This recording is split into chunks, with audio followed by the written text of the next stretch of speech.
I know you guys just haven't. He's like, I have a question. I'm like, all right. Yeah. And he's like, I think I need to get in shape. And at the time, he was carrying like an extra 50 or 60 pounds of weight. Not to embarrass you, Mike, but he called himself a pile. So you were not a pile. You're still vertical. But Right. and he said, yeah, I just don't feel good. Smoking too much, drinking too much. I just don't feel good. And people ask me this kind of stuff all the time. Yeah. Like, what do I do? How do I sleep better? How do I stop stressing? And usually I find that people are not serious, meaning they want an answer, but they don't want to do the work. Right. Yeah. So I was like, look, it's really simple. Can you not eat until 2 p.m.? I was like, yeah, I'm not hungry in the morning. I'm like, great. Drink coffee, drink water, and in the morning, get up and just get on, either run or get on some exercise bike and just pedal like someone's chasing you with a syringe full of poison. Right in the morning after when you wake up. Yeah, or, after a few minutes, give yourself some time, go to the bathroom. You're serious. Get up and go. No, I have questions about this Early because day. I'm the opposite, right? I find it hard for me to gain weight and stuff like that. So please continue, though. I got this question after. Yeah, so, and the reason I felt any...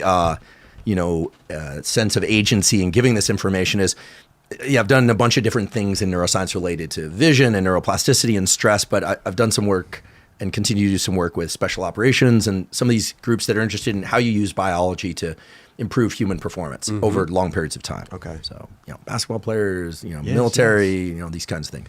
And so there's a pretty straightforward formula where when you've been asleep all night, your fuel reserves, like you've got fuel in your fat. You guys don't have any of that, but you got fuel in your fat, you've got fuel in your muscles that can be burned, and you've got fuel in your liver. It's called glycogen. And when you wake up early, all of that is as low as it's going to be because you haven't been eating anything. Got you. And so if you exercise then, your body starts dropping into your body fat stores quicker. So what I was trying to give Mike was a tool that would allow him to see some results really quickly. Oh. So I said, look, do it fasted, and then continue to hydrate, and then eat your first meal in the afternoon. And I said, and also, do you like drinking? And he was like, well, I don't know. I drink mostly because it kind of sets me straight up here. And I was like, well, we can talk about the stuff to kind of set your head level. He wasn't spun out. He just obviously was medicating with alcohol. Sure. And not in a severe way because he's fully functional. He's an amazing photographer, raised 2 kids. And so I want to be clear about what we're talking about here. Yeah.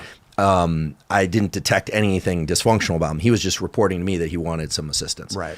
So I said, would you be willing to drop the drinking or pare it back? Yeah. And he said, sure. So, okay. So explain that. And I said, look, and here's my number just for the anxiety and stress management. I'll give you some breathing, some respiration tools that work really well that are not, woo mysticism. It's not, I'm not going to tell you to meditate 30 minutes a day, although that's a cool practice too. I'm going to give you some tools you can use in real time as you're working hard and dealing with whatever it is you're dealing with in life. Okay.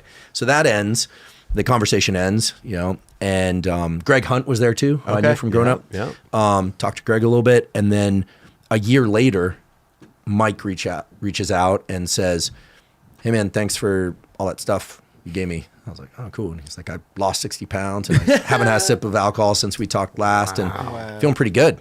Damn. And I was like, so how did you do it? He's like, well, I get on the bike and I pedal as hard as I can and like someone chasing me with a syringe full of poison. Sure. And, I was like, he remembered. And I was so impressed. Like very few people can just take the menu and just do it. Go. Right?